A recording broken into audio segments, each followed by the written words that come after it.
सबसे पहले आज की तमाम बड़ी खबरें नॉनस्टॉप न्यूज में।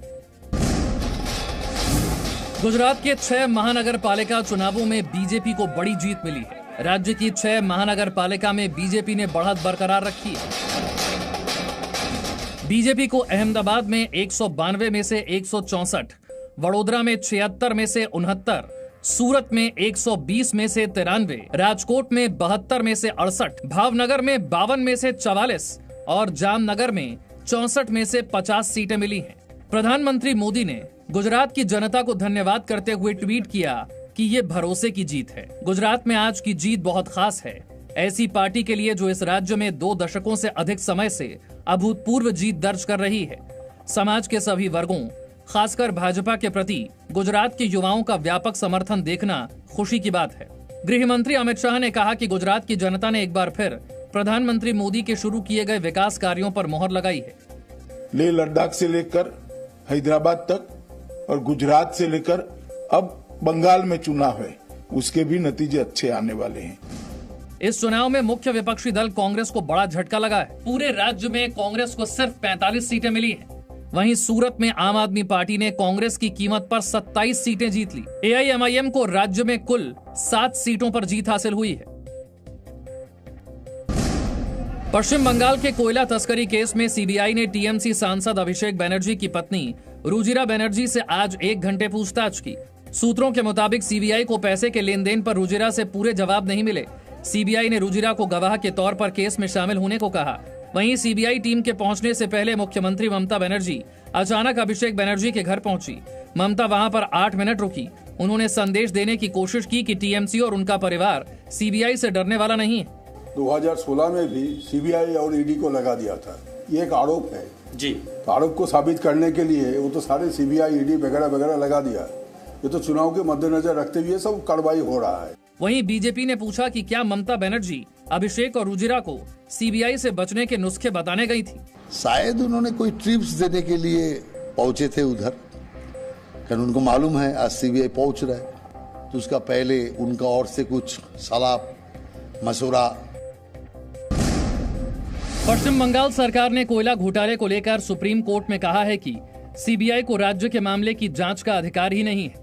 घोटाले के मुख्य आरोपी अनूप माझी की सुप्रीम कोर्ट में अपील पर ममता सरकार ने जवाब में हलफनामा दाखिल किया है। इसमें ममता सरकार ने कहा, कोयला अवैध खनन का मामला राज्य का विषय है।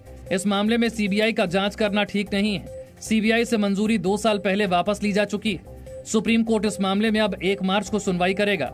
कोयला केस में मुख्य आरोपी अनूप माझी ने सीबीआई को उसकी गिरफ्तारी से रोकने का आदेश देने की मांग की थी। सुप्रीम कोर्ट ने इस पर आदेश देने से इनकार कर दिया। पश्चिम बंगाल में अब शुद्धिकरण की राजनीति शुरू हो गई है। हुगली के जिस फुटबॉल ग्राउंड पर कल प्रधानमंत्री नरेंद्र मोदी ने सभा की थी, आज तृणमूल कांग्रेस के कार्यकर्ताओं ने उसका गंगा जल से शुद्धिकरण किया।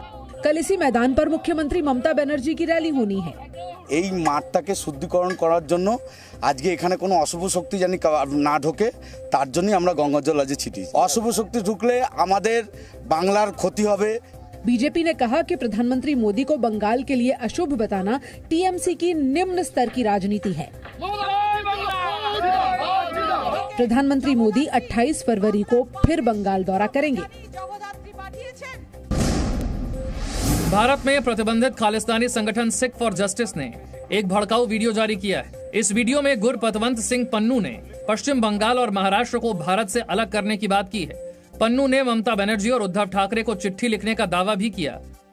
This message is to my brothers and the sisters of West Bengal and Maharashtra, to my Bengali and Marathi brothers and the sisters. I have written a letter to Mamata Banerjee and to Uddhav Thackeray, and I have counseled them that this is the right time to unilaterally declare independence and secession of West Bengal and Maharashtra from the Union of India. किसान union Amritsar के नेता जसकरण सिंह ने भी खालिस्तान के समर्थन में शहीद भगत सिंह का अपमान करने वाला बयान दिया है। इनकलाब जिंदाबाद के नारे लगते सीगे, कदे भगत सिंह नूं असीं माड़ा नहीं कहंदे। असीं कहने भगत सिंह ने जिहड़ी शहीदी दित्ती आ ओ इंडिया लई दित्ती आ, ओ इंडिया लई दित्ती आ, कौम लई नहीं दित्ती गई। कौम लई जे शहीदी दित्ती आ संत जरनैल सिंह ने दित्ती आ। टूल किट केस में आरोपी दिशा रवि को दिल्ली की पटियाला हाउस कोर्ट ने आज जमानत दे दी। दिशा को 1 लाख रुपए के निजी मुचलके पर जमानत दी गई। कल मामले के दूसरे आरोपी शांतनु की जमानत पर सुनवाई होगी। दिल्ली पुलिस की साइबर सेल ने शांतनु, निकिता और दिशा को आमने सामने बैठाकर पूछताछ की।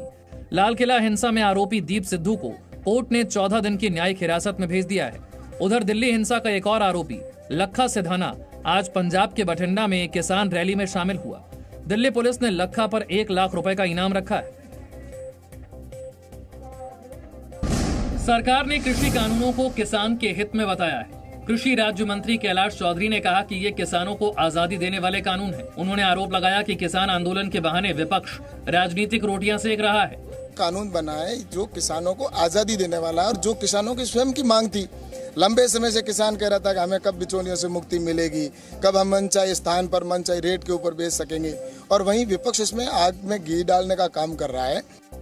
वहीं कृषि कानूनों के खिलाफ किसान नेता राकेश टिकैत ने राजस्थान के शेखावाटी में किसान महापंचायत को संबोधित किया। उन्होंने किसानों से दिल्ली चलने का आह्वान किया। आंदोलन में आ रहा है, ये अपनी जमीन बचाने का आंदोलन है। अगर आप आंदोलन से नहीं जुड़ोगे तो ये जमीन ले जाएगी।